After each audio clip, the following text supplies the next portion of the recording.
you take it out of Kingston sometimes. I was talking to an official, and they were saying that they're trying to get something in, central Jamaica, something in Montego Bay down on the west coast or something. It just seems everything is Kingston centered. Well, I trust my current president, that's Mr. Lance Rochester. We speak from time to time. We swam together as teenagers as well. And one of the things that I believe he's trying to accomplish is getting swimmers outside of just Kingston and Montego Bay. So I trust his plan, and whatever his plan works out to be, I believe that will help us to get more swimmers from those areas. And also get more competition as well. Correct. Because the one club almost dominates, one or two clubs dominate Jamaica's swimming most of the time. You don't get the impression that the improvement is not there. It just doesn't move. Yeah, so it's work in progress, and we continue to look to the future to even get help from sponsors, government, and so on and so forth. How are they responding to you though? Because every time, well, not every time, but a lot of times you hear them going away. They tell you it's the parents have to foot the trip and so on and so forth. How is that changing? Well, under a new president, a younger president? Here's a good thing, and I'm seeing. I observe well. I may not talk all the time, but I observe. And one of the things I've seen is that there's a fundraising committee that's going on. And that fundraising committee is really pushing through, swim meets that we have each year or each week or each month or whatever. So get funds raised, because we know that Carifta is coming for 2026. We know that Panam is coming for 2026. We know all of these games are coming. So at the end of the day, we have to put things in motion now for preparation for those games. So the fundraising committee, I believe, is doing a fantastic job, the best that they can do at this moment with whatever they can work with. But I think we can get more help even from other sponsors and the government even. Well, Coach, all the best to you. We have to congratulate you and the team for moving 2 places up Carifta. Two places up this time? Yeah, 2 places. Carifta, and you've moved from 500 and change in terms of points to 7. That's massive improvement. Yeah, and next year it's going to be, we're not sure. It's going to be in Martinique. That's confirmed? Yeah, man, that's because confirmed. What they normally do, they normally have it where the track and field is. And at the minute, the track and field doesn't have a host. Because Barbados was supposed to host it. They pulled out. So we normally have a meeting, a council meeting about it. So at the last council meeting, it was determined that it is Martinique. Okay, good. Because it's economically much better for the one country to host. Of course. Right, so they try as best as possible to do it. I suppose one of the reasons why the Martinique probably would have come up is because they were not sure about Barbados, and then Guyana took it on and said they can't do it anymore. So right now they're looking at Grenada.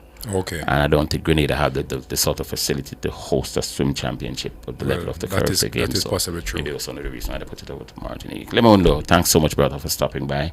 We're looking out for you. You're an assistant coach. You're doing your badges and making sure that you move up the ranks. Who knows? One day you'll be the national coach, or even the swimming association president. Okay. Swimming isn't your bone, so there's no telling where you'll go with your talent. Yeah, man. Thank you very much. Thanks for having me. All the best to you, man. Yeah, man. Good. All right, that's Lamone Lowe, the assistant coach of the team that went to the Carifta Games over there in Trinidad and Tobago. Let's go a quick break and see if we could give a roundup of the matches played in the Premier League today.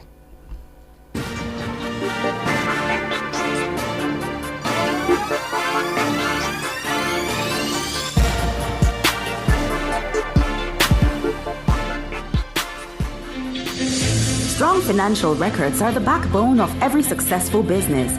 Let Dodge & Global handle your accounting needs, from bookkeeping to financial reporting, so you can focus on growth.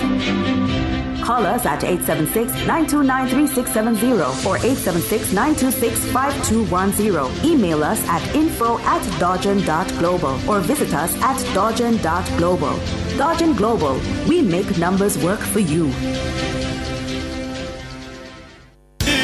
Outperform, outlast, with top performance, Jackama, reliable, full stop, not comma. We have the expertise for drilling and demolition. We have the power tools for plumbers and electricians. Fancy select tools, 3 parts and 3 repairs. 3 parts, 3 repairs. 2 to 3 years.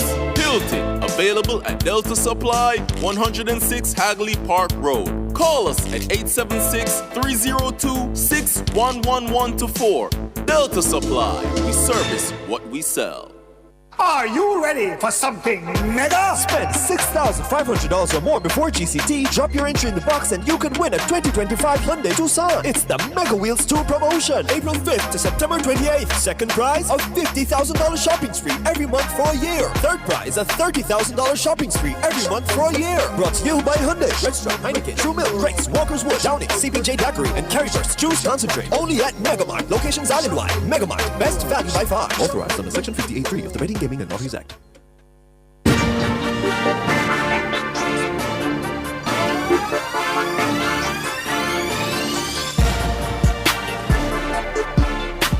Welcome back to Sports Nation Live here on Nationwide 90 FM. We've got about 6 minutes to go in the show. We had planned to give you some audio on the goals from the Premier League today. We're not going to have the time to do that. So what we're going to do instead is to sort of give you the results of the games played today and how it affect the table. So today Chelsea won 1-0 over Everton in their game.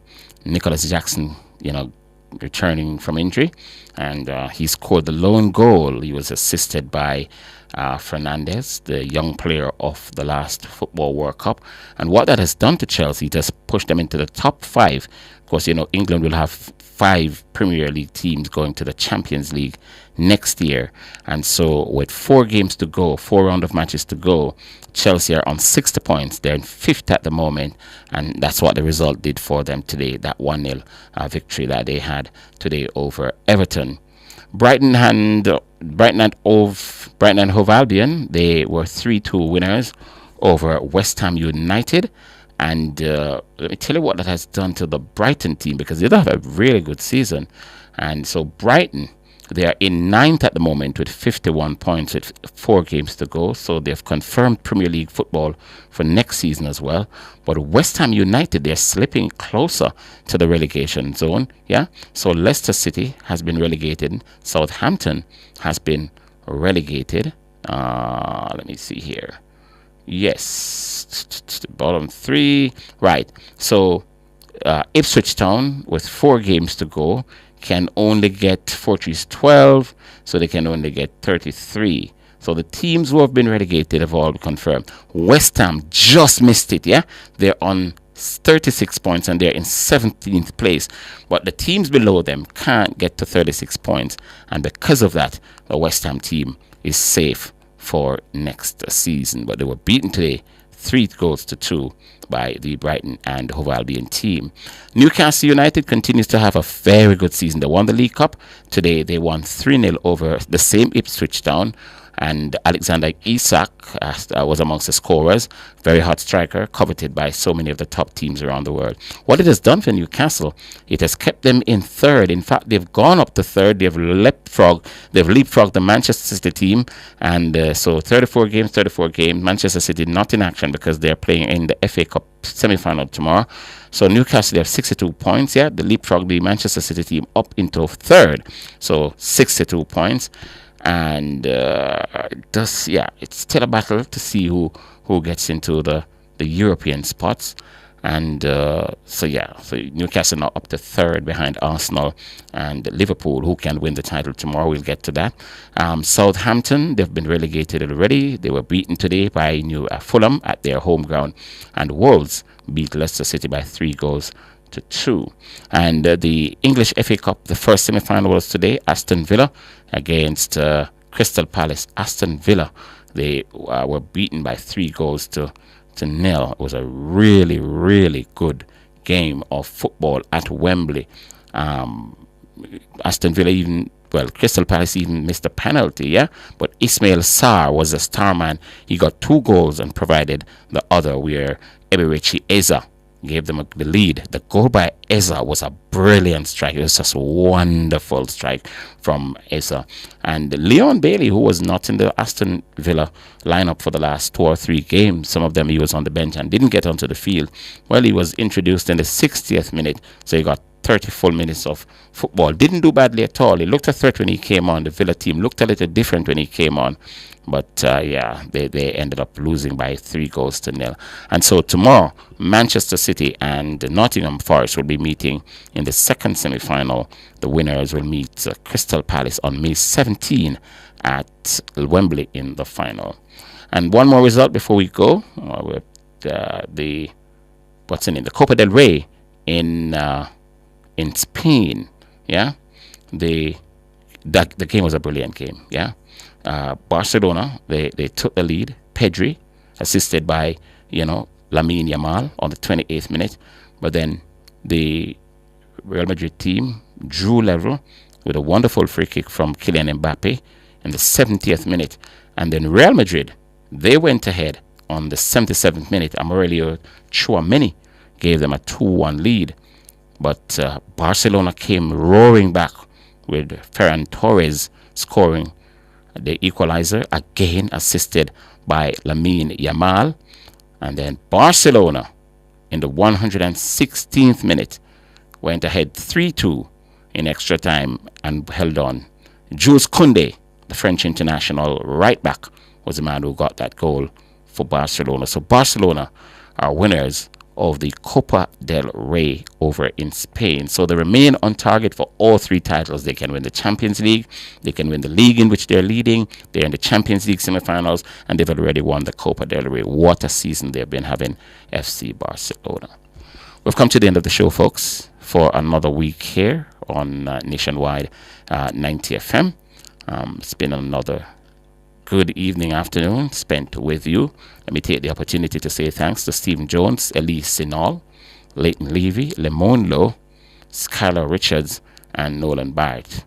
Producer Alric Swaby, who was here earlier but had to leave to pick up his costume for Carnival. Tomorrow is jumping.